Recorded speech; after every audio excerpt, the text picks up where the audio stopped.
من الشيطان الرجيم بسم الله الرحمن الرحيم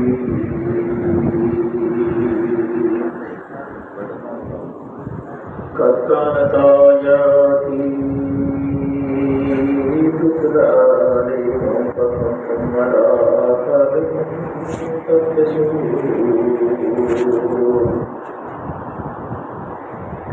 مستكبرين به سامرا تهجرون أفلم يتدبروا القول أم جاءهم ما لم يأت آباءهم الأولين أم لم يعرفوا رسولهم فهم له منكرون أم يقولون لدينا بل جاءهم بالحق وأكثرهم للحق كارهون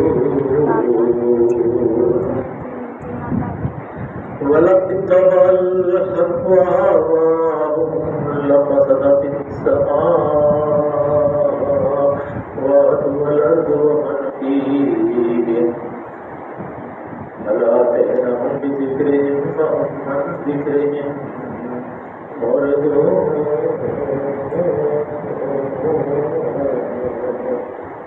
صدق الله العلي العظيم وصدق رسوله النبي الكريم ونحن على من الشاهدين والشاكرين والحمد لله رب العالمين رب اشرح لي صدري ويسر لي أمري واحلل عقدة من لساني يفقهوا قولي ربنا آتنا من لدنك رحمة وهيئ لنا من أمرنا رشدا.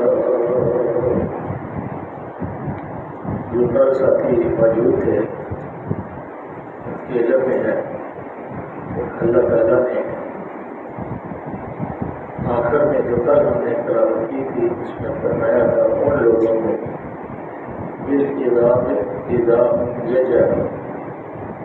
جب ان کو عذاب کے اندر پکڑا گیا ان کے اعمال کی وجہ سے تو ایسے وہ ڈکارنے لگے تھے، ایسے چلچلانے اور بلبلانے لگے تھے جیسے کہ ذبح ہوتے ہوئے بیل یا کوئی جانور یا کوئی ایسا کرتا ہے کہ وہ ایسے ان کی چیزیں نکل رہی.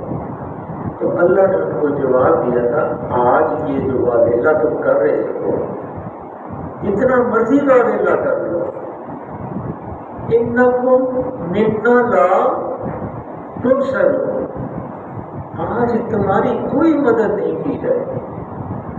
یہ ایسا خوفناک منظر ہے کہ آپ جو مدد کے لیے تیار ہیں لوگ سب جاتے ہیں، قرآن موجود ہے، حدیثیں موجود ہیں، سمجھانے والے موجود ہیں، سمجھنے والے موجود ہیں، اور بے شمار طریقے ہیں جو لوگوں کی تزکیہ نفس کے لیے لوگ اختیار کرتے ہیں.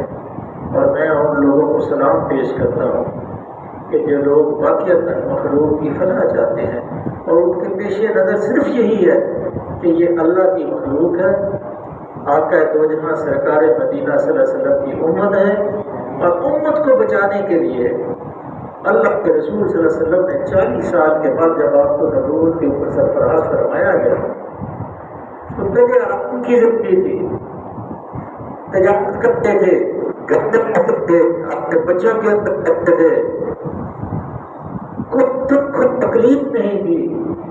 لیکن آمد فانت جب اللہ نے کہا تم بات سے کھڑا ہو اور ڈرا، پھر وہ مال و دولت بھی گیا، اور رات کی نیند بھی گئی، اور دل کا چین بھی گیا، اور دل کا قرار بھی گیا، سب کچھ لٹا دیا اس راستے میں، اور کوئی اپنا مفاد نہیں، صرف ایک ہی مفاد تھا.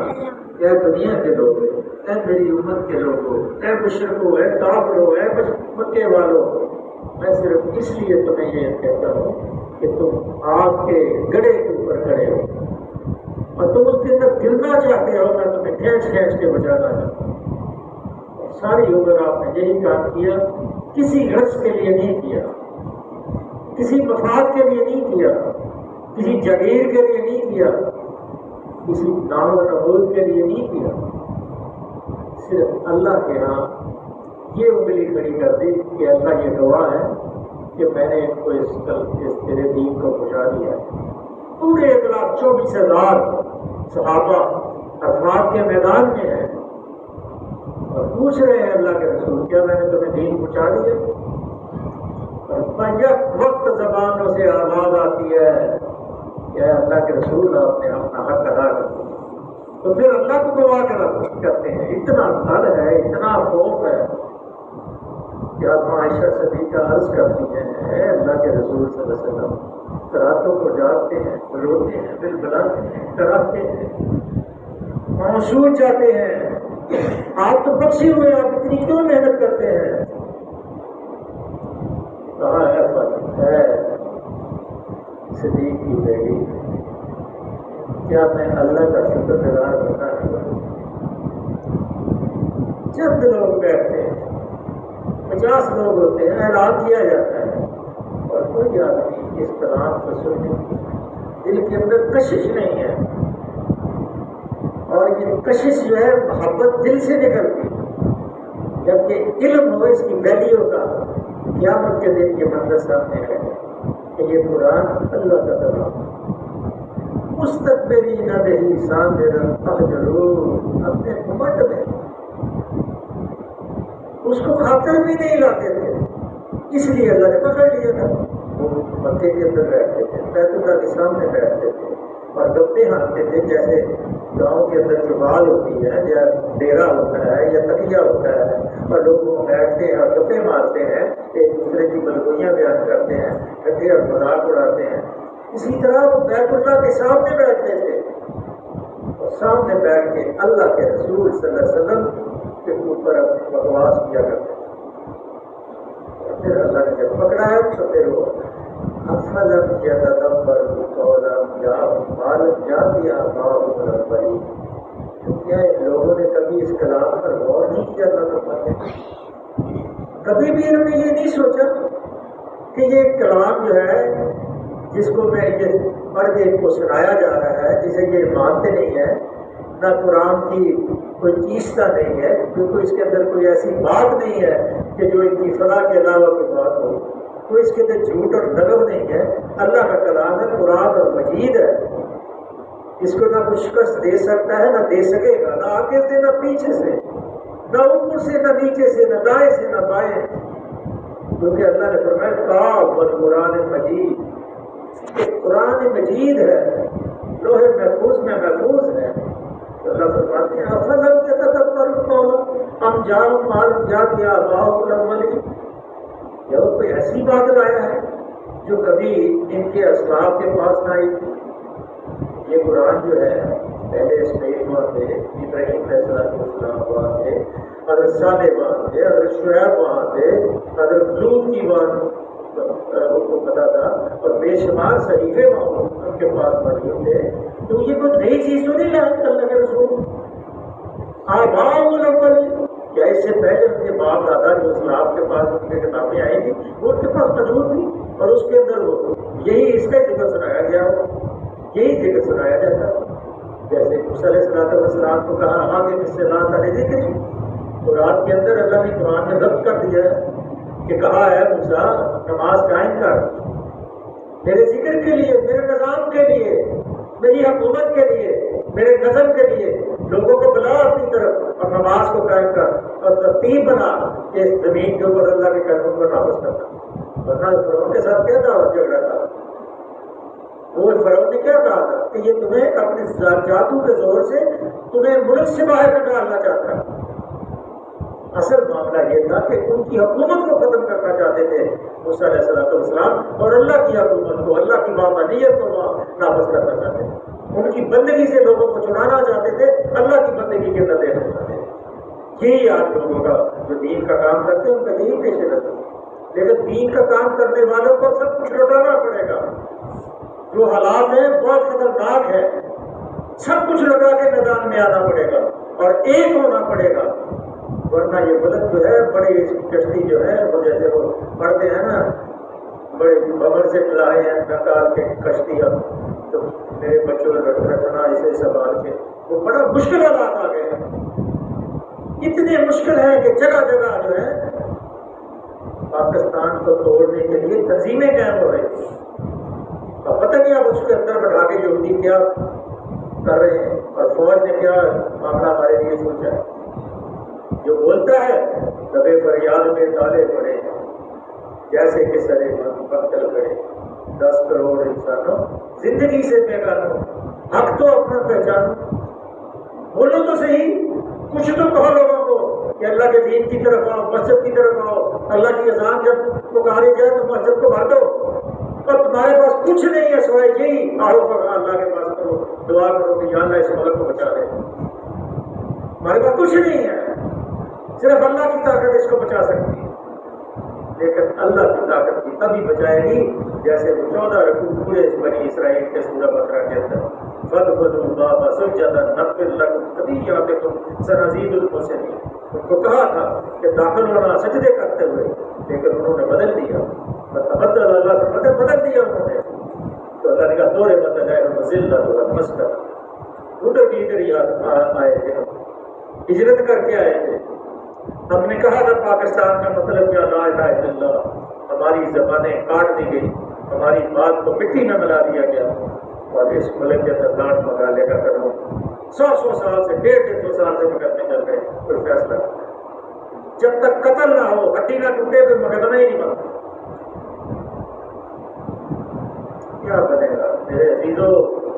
خبردار ہو جاؤ، اور جہاں بھی دین کی مجلس ہو، جیسی بھی ہو، اس کے اندر یہ بات ضرور کرو کہ اس ملک کو بچانے کی بات، اور اس میں شامل ہو، کوئی تفریق نہ کرو، لوگوں کو سمجھاؤ کہ یہ لڑنے بڑھنے کی ملک ختم ہو چکی ہے، کسی وقت بھی یہ ڈاما ڈول ہو جائے گا۔ یہ بڑے خوفناک تھا، تو اللہ فرماتے ہیں ان کو معلوم جاتے ہیں باہم الاولی، یا تمہارے باپ دادا کے پاس جو پہلے صحیفے آئے تھے، پہلے جو پیغمبر آئے تھے، شعیب آئے تھے، صالح آئے تھے، لوط آئے تھے، ابراہیم آئے تھے، اسماعیل آئے تھے، سارے تمہارے علم میں ہے یہ ساری باتیں، پھر بھی تم کہتے ہو کہ اللہ کے رسول صلی اللہ علیہ وسلم کی یہ جو نئی چیز لائے، ہم کیا رسول اللہ، یہ اپنے رسول سے کبھی کے بات ہوتا کیسے واپس نہ ہوتا؟ اللہ کے رسول 40 سال ان کے درمیان رہے، اور 40 سال کے دوران انہوں نے کبھی نہیں کہا کہ میں اللہ کا رسول ہوں۔ 40 سال کے درمیان کوئی نہیں کہا کہ الحمدللہ رب العالمین، بس آسمان کو ڈھونڈتے تھے، ہرا میں جاتے تھے، مسائل ڈھونڈتے تھے کہ یہ کیا بنے گا، اللہ نے فکر ڈالی ہوئی تھی دل کے اندر، اور اسی فکر کے اندر گرک رہتے، اور پھر ایک دن آیا فرشتہ، کہا اس نے اقرا پڑھ، نہیں پڑھتا، پڑھ، پھر کہا اقرا باسم اس میں رب اللہ جی غلط الگ انسان نے الگ، پھر اللہ کے رسول نے پڑھا، پھر اللہ نے کہا تم فاٹ سے مکبر، اب کھڑا ہو اور ڈرا ان کو، ان کی تکبیر بلند کر، ان کو تذکیر کر، ان کا تزکیہ کر، ان کے نفس پاک کر، ان کو سمجھا کہ اللہ وحدہ لا شریک ہے، اس کا کوئی شریک نہیں، جتنے سننے والے ان کے اوپر فرض ہے، ایک آدمی کو سمجھا لے، ایک آدمی کو تم بری ہو جاؤ، چلو 2 نہیں 3 نہیں 4 نہیں، ایک آدمی کو سمجھا لیں گے نا، تب بھی آپ بری ہو جائیں گے، اور اللہ کی بریت جو ہے وہ بہت بڑا انعام ہے۔ ہم لوگ کیا رسول اللہ کے رسول کے لیے جانے بالکل کوئی نہ جانا ہوا آدمی نہیں تھا، بلکہ یہ اس کو بالکل جانتے تھے، فہم لہو منکرون، لیکن اس کے پاس آنے سے بدکتے تھے، ڈرتے تھے کہ ان کے انکار کی وجہ یہ ہے کہ ملک یہ ایک بالکل اجنبی آدمی ہو تو اس سے تو ڈرتے ہیں، یہ تو اجنبی آدمی نہیں ہے، ہمارا رشتے دار ہے، کوئی پھوپھی ہے، کوئی ماما ہے، کوئی چاچا ہے، کوئی تایا ہے، کوئی قریب ہے، کوئی دور ہے، سارے رشتے دار، لیکن آپ کے پاس آنے سے بدکتے تھے۔ اچانک ان کے درمیان کیسے کھڑا ہو گیا یہ رسول؟ کہتا ہے مجھے معلوم نہیں، ظاہر ہے کہ بات یہ نہیں، جو شخص دعوت پیش کر رہا ہے وہ ان کی اپنی برادری کا آدمی ہے، اس کی نسبی شرافت ہی ان سے مخفی نہیں ہے، اس کی ذاتی زندگی کا کوئی کونا ان سے چھپا ہوا نہیں ہے. بچپن سے جوانی اور جوانی سے بڑھاپے کی سرحد تک وہ ان کے سامنے پہنچا ہے. اس کی صداقت سے، اس کی راستبازی سے، اس کی امانت سے، اس کی بے داغ سیرت سے. اور یہ جو خوب واقف تھے، بالکل ایسے جانتے تھے جیسے اپنے بچوں کو جانتے ہیں، اور اس کو خود امین کہتے رہے. اس کی دیانت پر ان کی ساری برادری بھروسہ کرتی رہی. اور حجر اسود کو اٹھا کے بیت اللہ کی دیوار میں نصب کرانے کا فیصلہ خود سب نے تسلیم کیا اور کہا ہذا صادق، ہذا امین، ہذا عظیم. بڑے بڑے لقب، بڑے بڑے آپ کو القاب دیے، لیکن ساری زندگی کبھی آپ نے کسی حقدار کا حق نہیں مانا. اور ان کے جھگڑوں میں کبھی بھی کوئی ناانصافی نہیں. قول و قرار کے پکے تھے اور نہ ظالموں کا کبھی ساتھ دیا، نہ کسی حقدار کا حق مارا. کوئی ایسی مصیبت زدہ آدمی بھی آپ کے پاس رہا ہے، کوئی حاجت مند آیا تو آپ نے اس کی مصیبت کو اس کے ساتھ ساتھ دیا، اس کی حاجت روائی کی. کوئی آپ رحیم تھے، شفیق تھے، ہمدرد تھے. پھر وہ یہ بھی جانتے تھے کہ نبوت کی وجہ دعوے سے ایک دن پہلے تک کسی نے اس کی زبان سے کوئی ایسی بات نہیں سنی تھی کہ جن کو یہ شبہ ہو سکتا کہ کسی دعوے کی تیاریاں کی جا رہی. ایک دن پہلے تک، جب تک اللہ کا فرشتہ نہیں آیا، جب تک نبوت کا آپ کو بنا منصب جو ایسے تو آپ کی نہیں فرمائی گئی، اس وقت تک تو آپ کسی نے آپ کی زبان سے یہ نہیں سنا.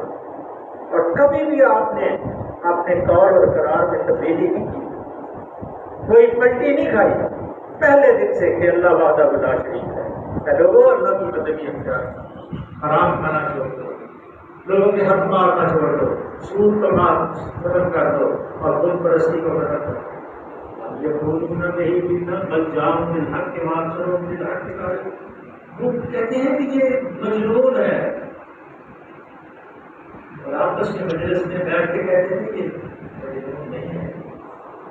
لوگوں کہتے تھے کہ مجنون ہے، اس کو جن چڑھ رہی ہے، اس کی کسی جن نے کسی جن کی بے حرمتی کر دی ہے، اس کی وجہ سے یہ اس کے اوپر پرگی کے دورے پڑتے ہیں. کیا جس کے اوپر دورے پڑتے ہیں وہ قرآن جیسی جو کتاب ہے، یا قرآن جیسا جو کلام ہے، وہ مرگی کے دورے میں یہ کلام پڑھتا ہے؟ ذرا اس کو دیکھو نا، جس کو مرگی کا دورہ ہے. ہمارے ایک ساتھی ہیں، ان کو مرگی کا دورہ پڑتا تھا، ان کو تو پتہ ہی نہیں ہوتا تھا کہ میں کہاں پڑھا ہوں، کیا نہیں پڑھا. منہ سے جاگ جاری ہوتی تھی اور برے حال اور دھوکے دیہڑے ہوتے. ایسا ہی الزام لگاتے ہیں. جاؤ بالحق کے اکثر بالحق کے کارن. اصل بات یہ ہے کہ آپ صلی اللہ علیہ وسلم حق لائے ہیں. میرے لیے یہ سچی کتاب ہے، آپ سچ پہ ہیں، آپ حق پہ ہیں. یہ کتاب حق ہے. یہ اس حق کے ساتھ جڑ جائیں اور آپ کا بیڑا تر جائے گا. نہیں جڑیں گے تو پھر بیڑا ڈوبے گا. بل جاؤ بالحق کے، وہ اکثر بالحق کے کارن. اکثر جو لوگ ہیں وہ سچائی سے بگڑتے ہیں. اس لیے بگڑتے ہیں کہ اگر ابو جہل نے بھی اونٹوں کے پیسے دینے ہوں گے، دینے نہیں پڑے گا. جیسے وہ قصہ آیا تھا نا، ایک آدمی نے ابو جہل نے اونٹ خریدے اور پیسے نہیں دیے، تو مجلس لگی ہوئی ہے تو کعبے کے ساتھ مشرک بیٹھے ہوئے، تو کہا کہ جاؤ وہ سامنے محمد صلی اللہ علیہ وسلم بیٹھے ہیں، ان کو بہت تمہارے پیسے دیا. وہ آدمی آیا جس نے اونٹ بیچے ہوئے تھے، اس نے کہا کہ میرے پیسے مجھے نہیں دے رہا، میرے پیسے دلوا. آپ صلی اللہ علیہ وسلم نے اسی وقت کملی اپنے کندھے میں رکھ لی اور جا کے مجھے ان کا دروازہ کھٹکھٹایا. ایسے دروازہ کھٹکھٹایا، باہر آئے. آپ نے کوئی دوسری بات نہیں کہی کہ اس کا حق ادا کر. اسی وقت اندر گیا اور جا کے اس کے پیسے لا کے اس کے پاس سامنے رکھے. اور پھر جب اپنی مجلس میں واپس آیا تو مشرکین ساتھیوں نے پوچھا آج کیا ہوا؟ کہا میرے اور محمد صلی اللہ علیہ وسلم کے درمیان ایک آگ حائل تھی، اگر میں انکار کرتا تو وہ آگ مجھے جلا کے پسند کرتی. یہ سچ ہے. وَلَوِ اتَّبَعَ الْحَقُّ أَهْوَاءَهُمْ لَفَسَدَتِ السَّمَاوَاتُ وَالْأَرْضُ وَمَنْ فِيهِنَّ فَلَا تَأْمَنُوا بِذِكْرِهِمْ فَهُمْ عَنْ ذِكْرِهِمْ مُعْرِضُونَ. ٹائم ہو گیا. یہ بہت اہم آیت ہے. کل میں جتنے ساتھی تشریف آئے ہیں، یہ تمہارا ہی ذکر ہے. اللہ فرماتے ہیں کل اس کے بارے میں انشاءاللہ میں کروں گا کہ ٹائم ہو گیا ہے. 20 منٹ کا یہ سارا سفر ہوتا ہے اور 20 منٹ کوئی اتنی اہم نہیں رکھتے، اہمیت نہیں رکھتے دنیا کے لیے. لیکن 20 منٹ اس مجلس میں بیٹھنا 20 سال سے زیادہ نفع آپ کو ملے گا انشاءاللہ۔ اور آپ کے دل جو ہے اللہ کی تذکیر سے، اللہ کے خوف سے جب بھریں گے تو اس کے اندر اللہ کے خوف کے باغیچے کھلیں گے اور جنت میں آپ کا مقام بن جائے گا۔ اللہ سے دعا ہے کہ اللہ کی ذات کریم ہمیں اس قرآن کو سمجھنے اور عمل کرنے والا بنائے۔ یہ بڑی